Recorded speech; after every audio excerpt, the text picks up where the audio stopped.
Morning all of you. Today will be discuss about general physiological changes. इसके अंदर सबसे पहले अपन देखेंगे पल्स.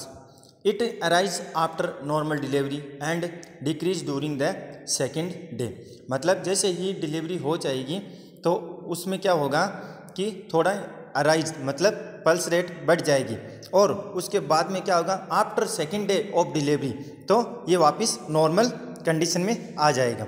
सेकेंड देखेंगे अपन टेम्परेचर. इट इज़ रेस्ट यानी 0.5 फ़ारेनहाइट फॉलोइंग डिलीवरी यानी डिलीवरी के दौरान 0.5 फ़ारेनहाइट क्या होगा टेम्परेचर बढ़ जाएगा and become down normal with in 12 hours और आफ्टर डिलीवरी 12 आवर्स के बाद में ये टेम्परेचर क्या होगा नॉर्मल कंडीशन में आ जाएगा. On third day it arised because of worst engorgement which should not last for more than 24 hours. इसका मतलब क्या होता है इंजॉर्जमेंट का मतलब होता है कि जो ब्रेस्ट है उस वो क्या होगा ओवरफिल्स हो जाएगा किससे मिल्क से ब्लड से एंड अदर फ्लूइड से. इसको अपन क्या बोलेंगे इंजॉर्जमेंट. इसके बाद में अपन देखेंगे urinary tract.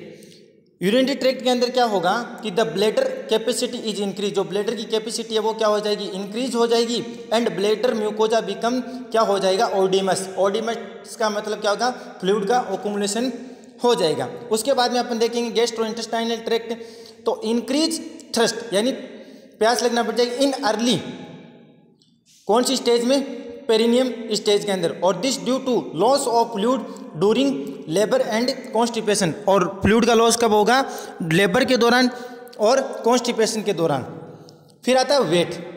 Wait is last about 5 to 6 kg because expulsion of the foetus और placenta liquor and blood loss की जो मदर है उसका 5 से 6 kg वेट लॉस हो जाएगा क्योंकि एक्सपल्सन हो गया फिटस बाहर आ गया प्लेसेंटा आ गई फ्लूइड लॉस हो गया ब्लड लॉस हो गया उसकी वजह से क्या होगा उसका वेट लॉस होगा.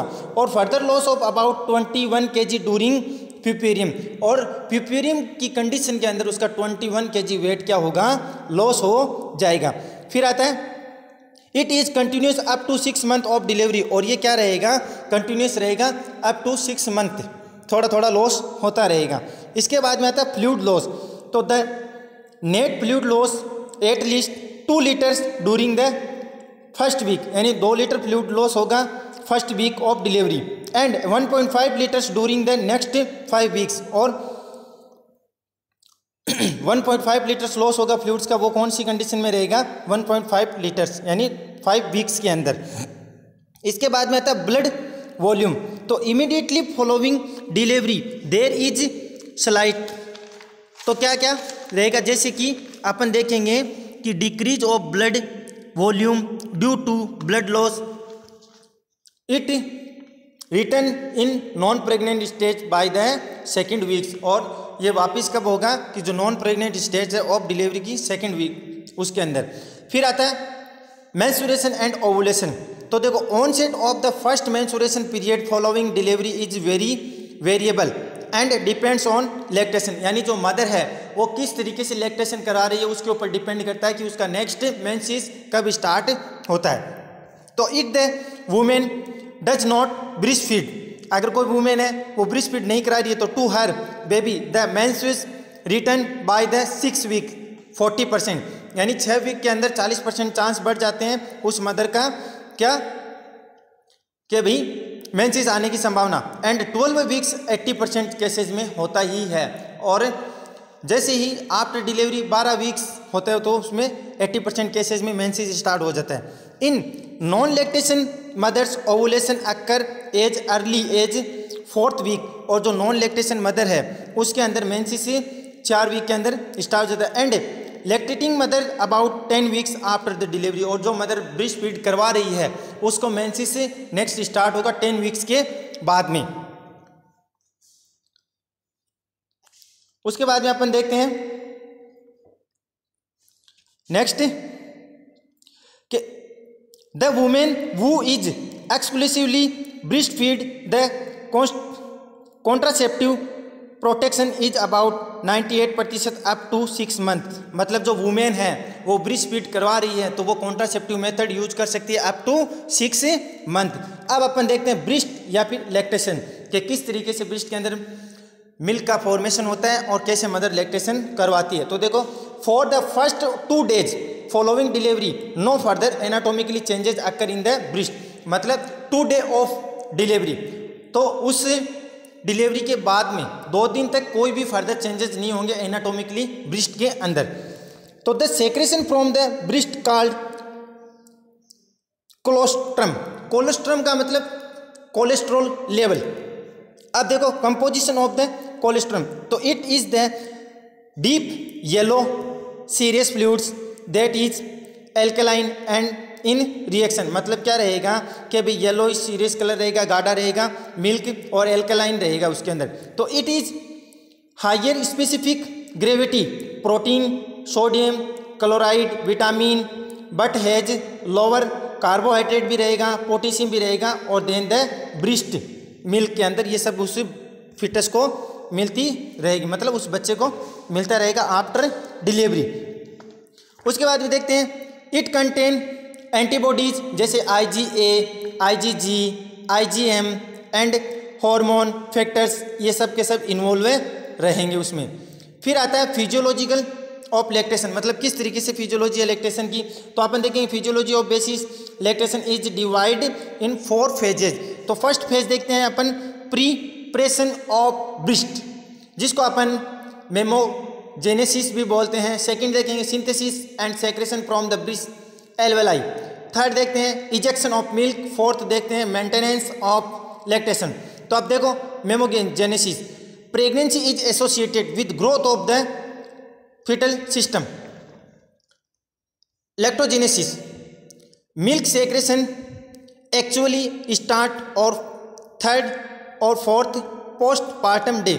मतलब जो मिल्क का रियल में सेक्रेशन होगा तो आफ्टर डिलीवरी के 3rd या फिर 4th डे के बाद में। फिर आता है this time the breast become enlargement tandem and feel warm. तो उस समय क्या होगा, ब्रेस्ट क्या हो जाएगा, थोड़ा हार्ड हो जाएगा, टेंडम यानी मिल्क से या फिर फ्लूइड से भरा हुआ रहेगा। उसके बाद the hormone protein level high रहेगा और ड्यूरिंग प्रेगनेंसी और but milk secretion it kept abeyance. मतलब क्या रहेगा कि जो हार्मोन है प्रोटीन लेवल है ये सब हाई रहेंगे और मिल्क के साथ में ये निकलते रहेंगे और उस बेबी को मिलते भी रहेंगे। और steroid estrogen and progesterone circulating during pregnancy make the breast tissue और unresponsive to prolactin. When the estrogen and progesterone are withdrawal following delivery, जैसे प्रोटीन है बीइंग्स टू मिल्क के थ्रू मिलता रहेगा और सेक्रेटिंग एक्टिविटीज भी रहेगी और previously full developed mammary gland जो मेमरी ग्लैंड्स होती है जो ब्रेस्ट का सेक्रेशन करवाती है वो। The secretory activities in the increase the growth hormone रहेगा, थायराइड भी रहेगा। और फिर अपन थर्ड देखते हैं लैक्टोकाइनेसिस। तो discharge of the milk from the mammary glands is depends on the sucking extend by the baby during sucking and the कॉन्ट्रेबल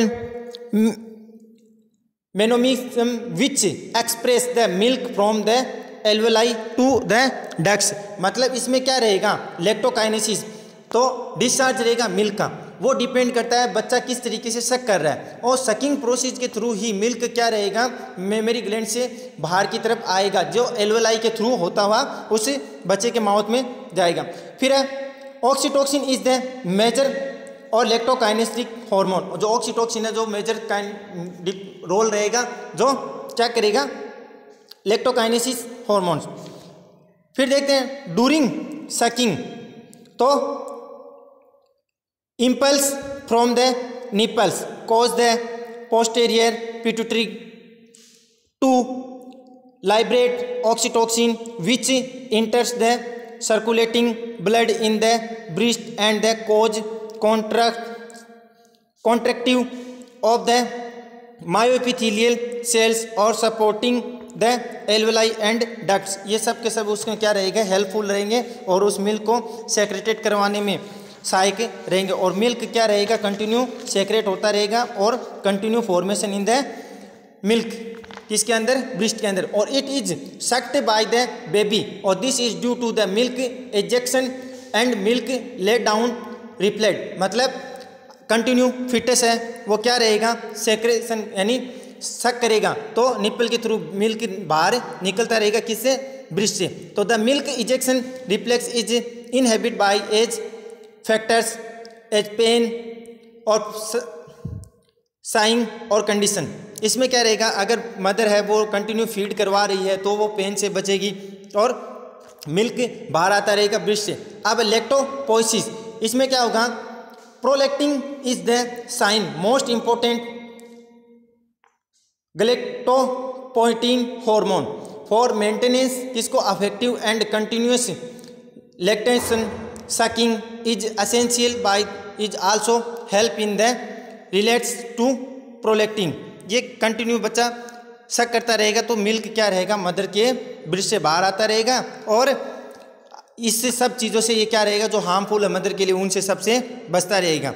अब है मिल्क प्रोडक्शन। तो देखो milk production, a healthy mother will produce 500 से 800 ml milk a day, यानी 500 से लेकर 800 ml milk day के अंदर उसके अंदर सेक्रेट होगा।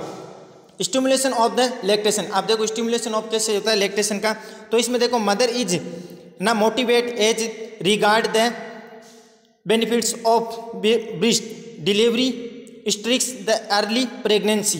तो इसमें क्या रहेगा कि मदर है उसके अंदर क्या रहेगा कि भी जिस दिन से प्रेग्नेंट हुई उस दिन से मिल्क सेक्रेटेड होता रहेगा और बनता रहेगा, और जिसको अपन कोलेस्ट्रोमी भी बोलते हैं क्योंकि उनके अंदर हाई लेवल ऑफ कोलेस्ट्रोम रहेगा। अब देखो next, in the adequate milk production, वो भी होगा इसी के अंदर, due to the infrequent, it may be due to infrequent sucking और due to endo growth supervision of prolactation, pain anxiety and insecurity may be the hidden reason. Drugs to improve milk production, तो metoclopramide 10 mg देंगे day के अंदर और increase milk volume by the increasing prolactin level, और sulpiride and IV oxytocin also helpful to the produce milk. और ये क्या रहेंगे, मिल्क का प्रोडक्शन कराने में हेल्पफुल रहेंगे, जो कि जिस मदर को मिल्क प्रोडक्शन नहीं हो रहा है तो उसको अपन ये 2 ड्रग्स देंगे जिसकी वजह से क्या होगा, मिल्क का प्रोडक्शन आसानी से होता रहेगा। और ये ड्रग्स देने के बाद में जो मदर को जितना सफिशिएंट मिल्क प्रोड्यूस करना चाहिए उतना वो कर पाएगी, और बच्चे को जितना सफिशिएंट अमाउंट में मिल्क मिलना चाहिए वो भी उसको आसानी से मिल पाएगा।